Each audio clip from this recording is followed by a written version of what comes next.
go to your workshops, go to the school in advance and observe what the students do in their art classes and other classes too. See what they've done in the past and speak to teaching assistants and to staff, teachers, to find out about the different needs of pupils and things that pupils might not be able to do or might not like doing. Do note that things might not go to plan. You must be flexible, you must be adaptable. Things can change on a daily basis. Students might not be well or might not feel like doing something that day.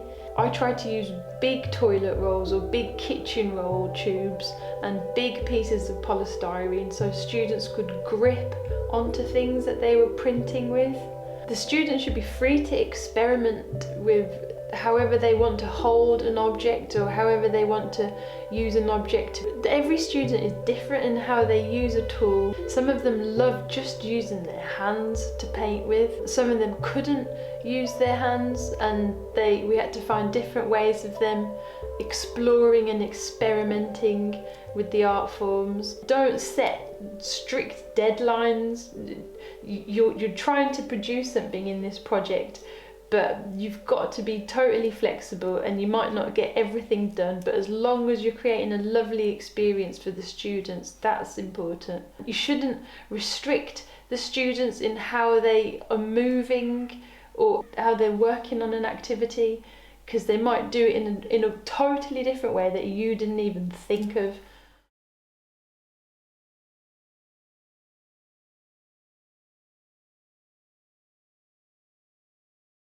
If you have the opportunity to get to know your students before you set any concrete plans and learn their limitations or the things that are kind of interesting them, so whether it's a need, a sensory need with the materials that you're using, or if there's something they're just really drawn to and prefer, or even the attention span you're working with is just really good to know before you're we're going to do this elaborate project. Trust your knowledge.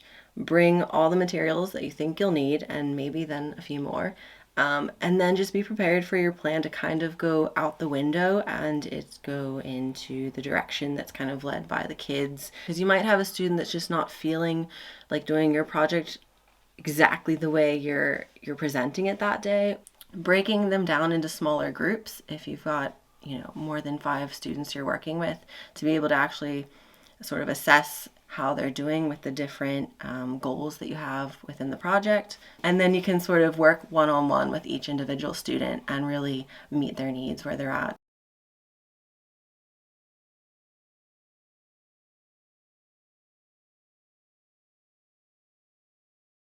If you were going into a deaf school and teaching the children there, you don't need to have a BSL qualification to communicate with them. At the very basic level, just allow yourself to be full of expression. Allow yourself to show expression. That's what there is, very visual. Free up your hands for gestures. They would appreciate just the little things like enunciating or slowing down when you speak, gesturing a lot. Simplify, just solely focus on making things with the students, that's it. And have fun. Remove all those expectations and show the journey of what's been made. At least the first couple of times you go in, allow yourself to step back and observe. Lots of children were fitting into these roles naturally. It was great. It just happens right in front of you, and it's a case of letting it happen and observing them. You can really tell when they're loving what they're doing. There's something for everyone and every different personality.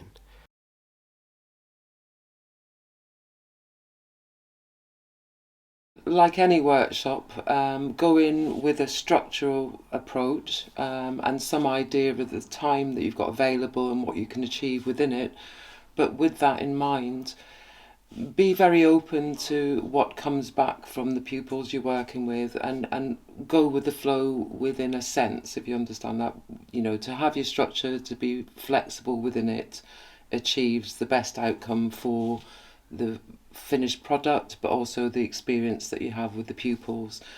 Mainly it's about, for me, like with any student, SEN or otherwise, it's about getting a feel for the group, seeing what their interests are and allowing them to work within a structure but within their own direction, almost within that structure. Not only did the pupils' confidence grow in what I was teaching them, but my confidence, I think, is greater having had that experience, and it makes me feel a lot more confident to go into a SEN school and deliver a project that I enjoy and the pupils enjoy.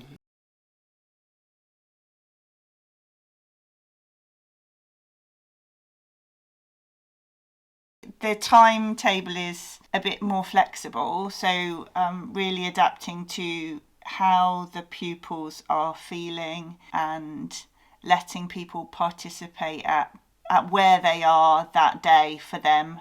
Seeing the participation as part of the pupils' overall progress in their life rather than just activities that you want to push through in that day. Don't be surprised that there's loads of sort of laughter and unexpectedly funny moments. I hadn't realised how funny it was going to be. My enjoyment of the sessions was a real big surprise for me. If you've got some students that aren't going to want to participate, in the way that you imagined, that you've got some activities you can sort of scale back on so that they're still doing something and they still are part of the final result.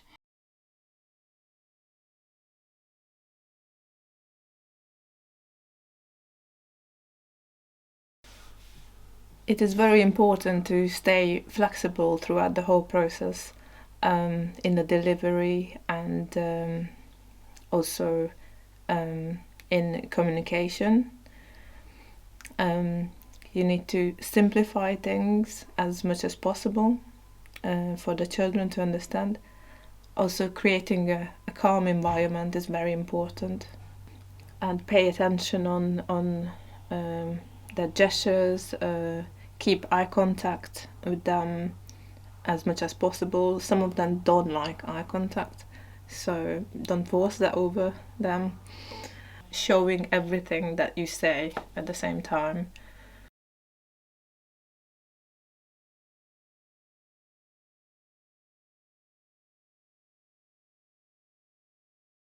One of the things that I wanted to do was to make sure that it was multi-sensory. On a couple of occasions, a couple of the students were getting frustrated, or there was the sounds, for example, like some other people in the classroom were triggering them maybe.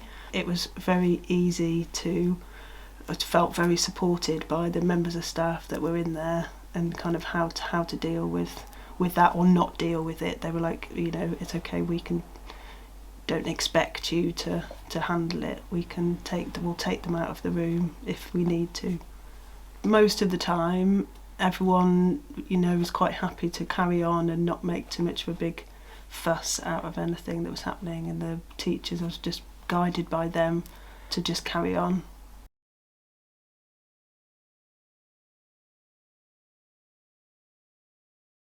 Some students will need quite a lot of structure, 5-minute chunks, and use symbol support to ensure they know what's going to happen so they can have a sense of what's next. Learning that symbol structure is really useful, printing out different symbols for what you're using and what's coming next.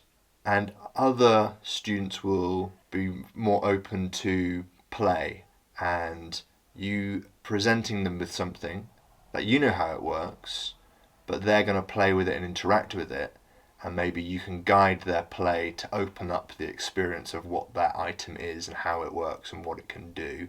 And also using the staff that are with you to hold that kind of space open for those students as well. So you're creating a container for playing, and often an item that you're bringing in, kind of offering it up to the student and letting them explore it, and then using my actions and gestures and how I interact it to model what I'm doing. Also then bringing in a way of interacting with it that they haven't yet explored. your participant might not want to engage in any of the ways that you are suggesting, and be flexible to let it be student-led as much as possible. They're there to play and enjoy the environment. Try and work with whatever emerges in the session, and sometimes that can be vocalizations or movements that those particular participants have that are unique to them. These unique idiosyncrasies of the pupils can be utilized in the workshop. But be prepared for those days when it just doesn't seem to kind of click into gear, and it feels kind of really hard to kind of work with the group or the staff, or it might be low on staff or challenges that mean it really is grinding. But yeah, it's hard to predict those things because the variables are so many within special needs, that don't be demoralized if it all grinds to a halt and feels like it's not going anywhere.